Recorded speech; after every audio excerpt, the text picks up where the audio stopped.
Wewe umekuwa ukitamani Mungu aweze kufungua macho yako ya kiroho. Unatamani uwe unaona vitu vya kiroho. Unatamani uwe unaona mambo ya rohoni. Unatamani uwe unaona vyanzo vya matatizo yako na vitu gani ambavyo vinaendelea kwenye maisha yako. Wewe unatamani sana na unajitahidi sana kumtafuta Mungu, lakini bado macho yako ya kiroho hayajafunguka. Unajitahidi sana kufunga, unajitahidi sana kuomba, unajitahidi sana kusoma neno la Mungu, lakini macho yako ya kiroho bado hayajafunguka. Sasa leo nitakuonyesha makosa makubwa matano ambayo makosa haya ni ya kawaida kabisa. Lakini makosa haya ndio makosa ambayo yanazuia macho yako ya kiroho yashindwe kufunguka. Kaa mpaka mwishoni mwa video hii, kwa sababu mwishoni mwa video hii nitakuombea wewe macho yako ya kiroho yaweze kufunguka ili uanze kuona vitu vya rohoni kama kawaida. Na nakuhakikishia nitakapokuombea macho yako ya kiroho yatafunguka na utaanza kuona mara moja. Sasa napokwenda kutajia makosa haya ambayo yanafanya macho yako ya kiroho yashindwe kufunguka, kama bado hujasubscribe channel yetu, unaweza ukasubscribe pale ulipo ili kipindi ninachokuletea mafundisho mapya uwe wa kwanza kuyapata. Na kama bado hujalike video hii, basi unaweza ukalike mahali pale. Mungu akubariki sana. Sasa kosa la kwanza ambalo linafanya macho yako ya kiroho yasifunguke ni kutumia muda mwingi sana kuangalia movie, tamthilia na filamu. Sasa sio kwamba kuangalia movie ni kitu kibaya, sio kitu kibaya, kwa sababu sio movie zote ni mbaya, sio movie zote zina maadili mabaya, lakini unapokuwa hauna kiasi cha kuangalia movie, unakuta mtu kuanzia saa 1 asubuhi mpaka saa 12 jioni, mtu masaa 12 mfululizo anatumia muda wake wote kwenye kuangalia movie, lakini unakuta haya masaa yote 12 hajamtafuta Mungu kabisa. Sababu kuna wengine, zamani mlikuwa mnaona vizuri mambo ya kiroho, zamani mlikuwa mnaweza kuona wachawi, mlikuwa mnaweza kuona mapepo, mlikuwa mnaweza mkaviona vitu rohoni, lakini sasa hivi kama kuota hauoti, kama ndoto haupati, ukiota unasahau, unajiuliza ni kwa nini? Kwa sababu muda wako mwingi siku hizi umeutenga kwenye kuangalia filamu, umeutenga kwenye kuangalia tamthilia. Tamthilia inatakiwa uangalie kwa kiasi, usiangalie sana tamthilia. Lakini sio tu pia kwa kiasi, angalia pia ni tamthilia gani za kuweza kuangalia. Ni vitu gani ambavyo unaangalia kwenye macho yako? Vitu gani ambavyo unapitisha, kwa sababu macho haya ni malango. Vitu ambavyo unaviangalia kwa muda mrefu ndio vinaathiri mpaka maisha yako ya kiroho. Kwa mfano, kuna mtu anaangalia hata movie basi zisizokuwa na maadili, movie ambazo sio nzuri, picha ambazo sio nzuri. Unategemea nini? Lazima macho yako ya kiroho yataweza kufunga. Sio kwa sababu ya kuangalia movie, ila ni movie gani unazoziangalia na ni muda upi ambao unatumia. Jifunze kubalance vitu. Movie unatumia muda fulani kuangalia, kama movie nitaangalia kwa nusu saa ama saa moja, lakini muda mwingine nitaendelea na mambo mengine ya kiroho. Muda huu nitafanya kazi zangu, muda huu nitaangalia movie ninapopumzika, muda huu nitaingia kwenye maombi, muda huu nitafanya hivi, nitafanya hivi. Kitabu cha Warumi sura 12 na mstari wa 2 inasema, bali msiifuatishe dunia hii, bali mfanye upya nia zenu na kugeuzwa. Unaona? Naposema kwamba utakiwa kufanana na dunia hii, sio kwamba mambo ya duniani usiyafanye, sio kwamba vitu vingine vya kidunia usifanye. Hapana, vitu vile vifanye, ila kuwa na kiasi. Sasa kosa la pili kawaida kabisa ambalo linafanya macho yako ya kiroho yasifunguke ni kutumia mitandao ya kijamii bila kuwa na kiasi. Kitabu cha Efeso sura 5 na ule mstari wa 15 inasema, angalieni basi jinsi mnavyoenenda kwa uangalifu, si kama watu wasio na hekima, bali watu wenye hekima. Mitandao ni mizuri sana, lakini mitandao unatakiwa utumie kwa kiasi na hekima. Watu wengi sana ambao tuko hapa hatuna kiasi kwenye kutumia mitandao. Unakuta mtu una scroll, unakuta una scroll hivi, una scroll tu hivi, muda unaenda, una scroll hivi, unastuka, bando ndo limeisha. Tena siku hizi watu mlivyo na wifi hamstuki hata kama bando limeisha. Unashangaa umekaa TikTok una scroll hivi, au umekaa kwenye YouTube Shorts una scroll hivi, muda umepita muda mrefu, unajikuta umekaa masaa 4 na hakuna kitu chochote ambacho umekifanya. Na ni vitu gani basi ambavyo unaangalia? Sio vitu ambavyo hata ni educational, ni vitu ambavyo hata viongezi value yoyote kwenye maisha yako. Ni vitu ambavyo viongezi value spiritually wala physically. Yaani havina mchango kwenye maisha yako ya kawaida wala maisha yako ya kiroho. Lazima uwe na kiasi unapotumia mitandao. Usipokuwa na kiasi kwenye swala kutumia mitandao, maisha yako ya kiroho atakuwa anashindwa kufunguka, ni kwa sababu hauna kiasi na mitandao ya kijamii. Lakini kitu cha pili, lazima uwe na mipaka kwenye swala kutumia mitandao. Watu wengi ambao tuko mahali hapa hatuna mipaka kwenye kutumia mitandao. Unaangalia chochote kile ambacho kinakuja kwenye feed yako. Macho yako ya kiroho haiwezi akafunguka kama unaangalia vitu vichafu. Napozungumza vitu vichafu, nazungumza mzie materials ambazo unaziona kwenye mtandao ambazo ni chafu, zinazohusiana na mambo ya sexy, ambazo zinahusiana na mambo ya pornographic material, ambazo ni videos ambazo hazina morality, ambazo hazina maadili yoyote. Unapoangalia vile vitu vinakuja kukaa kwenye nafsi yako, vinafunga macho yako ya ndani. Watu wengi ambao mko mahali hapa, nawaambieni kweli, mtakapoacha kuangalia pornography, macho yenu ya kiroho yatafunguka mara moja. Wengine mko mahali hapa, shetani ameweka ndani yenu addiction ya kuangalia vitu vichafu kwenye mitandao, ya kuweza kuangalia picha chafu kwenye mitandao, kwa sababu shetani anajua muda ambao utaacha kuangalia vitu hivyo, muda ambao uta break free kutoka kwenye hiyo addiction, utaanza kuona mara moja. Kwa sababu kuna wengine ambao mko mahali hapa, Mungu ameweka macho ya kinabii ndani yenu, Mungu ameweka macho ya kuona mbali, Mungu ameweka macho ya tai ndani yenu. Kwa shetani anachokifanya, anachia addiction ndani yako kuangalia vitu vya ajabu, kwa sababu anajua utakapokuwa unaendelea kuangalia vitu vya ovyo, wewe macho yako hayawezi kuja kufunguka hata siku moja. Sasa kosa la tatu ambalo linafanya macho yako ya kiroho yashindwe kufunguka ni kosa ambalo wengi mnalifanya, na ni kosa ambalo linaweza kaonekana la kawaida sana, lakini kosa hilo sio la kawaida. Ni kusikiliza nyimbo za kidunia, nyimbo za wasanii wa Bongo Flava. Ninaomba unisikize kwa makini sana Najua wengi hatupendi kusikiliza hivi, kwa sababu wengi tunazisikiza hizi nyimbo na tunazimba na tunaziishi. Unajua, ukitaka kujua kwamba hizo nyimbo ni mbaya sana, zina madhara kwenye roho yako, angalia tu hata katika hali ya kawaida.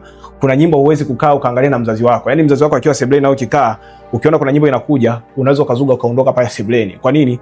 Kwa sababu nyimbo ile ni chafu, nyimbo zile ni mbaya. Na kama hivyo uko na babako wa kimwili unaogopa, ama uko na mamako wa kimwili unaogopa kuangalia zile video, kwa sababu zile video hazina maadili, zile nyimbo hazina maadili. Je, babako wa mbinguni inakuwaje ambaye anakaa ndani yako? Roho Mtakatifu inakuwaje ambaye anakaa ndani yako? Ndio zinamfukuza kabisa, ndio zinamuondoa kabisa. Unajua, nyimbo yote ile imebeba sifa, aidha inamsifu Mungu au inasifu mwanadamu au inasifu kitu chochote. Nyimbo yote ile imebeba sifa ndani yake, na maandiko yanasema kwamba Mungu anaketi juu ya sifa. Na ndio maana muda mwingine ukiwa unasikiliza nyimbo za worship ni rahisi sana kuomba, ni rahisi sana kuingia uweponi. Kwa nini? Kwa sababu nyimbo inashusha uwepo wa kimungu. Sasa wengine mnaangalia nyimbo za bongo flava, mnasikiliza nyimbo za bongo flava sana, unakuta mtu anasikiliza. Unapokuwa unasikiliza nyimbo zile, unakuta mtu anaimba mapenzi mule ndani, mtu anatukana, mtu anaimba matusi ya ajabu kwenye zile nyimbo. Wewe unapokuwa unasikiliza, kuna uwepo fulani wa kipepo ambao unashuka kwenye maisha yako, na ule uwepo wa kipepo unaposhuka kwenye maisha yako, lazima macho yako ya kiroho yaweze kufunga.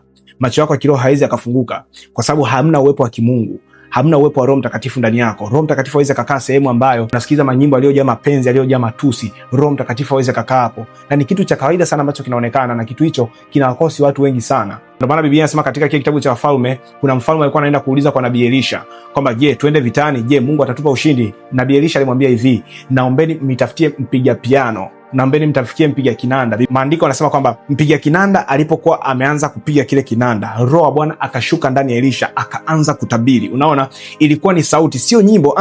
Ilikuwa ni sauti. Yule mpiga piano alikuwa anapiga piano kawaida, lakini kipindi hicho alikuwa anapiga piano, Roho wa Bwana akashuka ndani ya Elisha. Roho wa Bwana akashuka ndani ya Elisha. Elisha akaanza kutabiri, akaanza kuambia ni kitu gani ambacho Mungu anasema.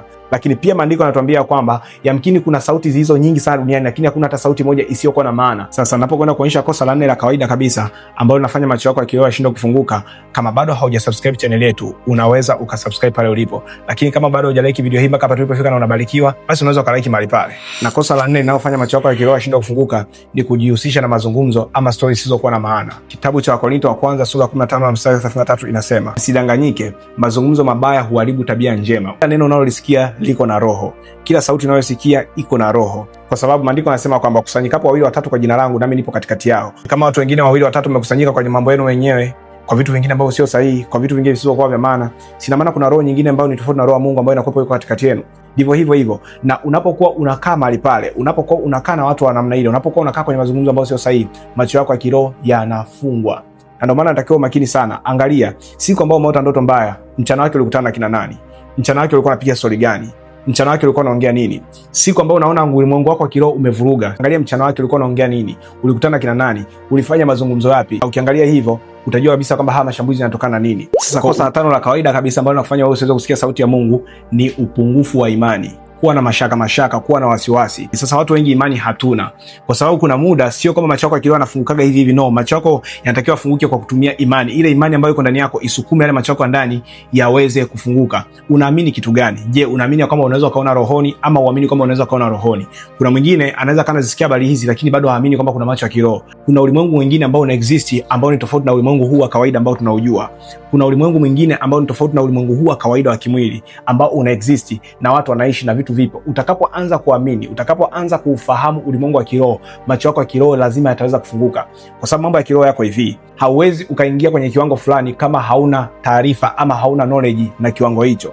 Yaani wewe huwezi kutabiri kama hauna knowledge ya kutabiri. Hata kama una kipawa utatabiri uongo, utakosea namna ya kutabiri, hautajua ni namna gani ya kutranslate prophetic symbols, hautajua ni namna gani ya kutranslate ama ya kutafsiri zile ishara za kinabii. Unaona, lakini haujui namna gani ya kutafsiri. Kwa lazima uwe na maarifa ya kufanya hivyo. Kwa jambo lote la kiroho huwa linahitaji maarifa, na maarifa yale yanakujengea ndani yako imani, kwa sababu maandiko yanasema imani chanzo chake ni kusikia, na kusikia huja kwa neno la Kristo. Na maana imani yako ili iweze kuimarika, lazima uwe na taarifa kwanza za kuhusiana na huyo Kristo. Lazima uwe na taarifa kwanza za ulimwengu wa kiroho. Utakapokuwa unasikia zile taarifa, imani yako itajengeka juu ya jambo fulani, na imani yako itakapojengeka, ndipo muda huo utakapoanza kuona, ndipo muda huo macho yako ya kiroho yatakapoanza kufunguka. Sasa muda huu nataka nikuombee wewe ambaye unatamani Mungu aweze kufungua macho yako ya kiroho. Kama mkono wako kulia kwenye macho yako niweze kuombea. Baba Baba, katika jina la Yesu Kristo ndani hai, namwombea kila mmoja Bwana ambaye ameweka mkono wake kwenye macho yake.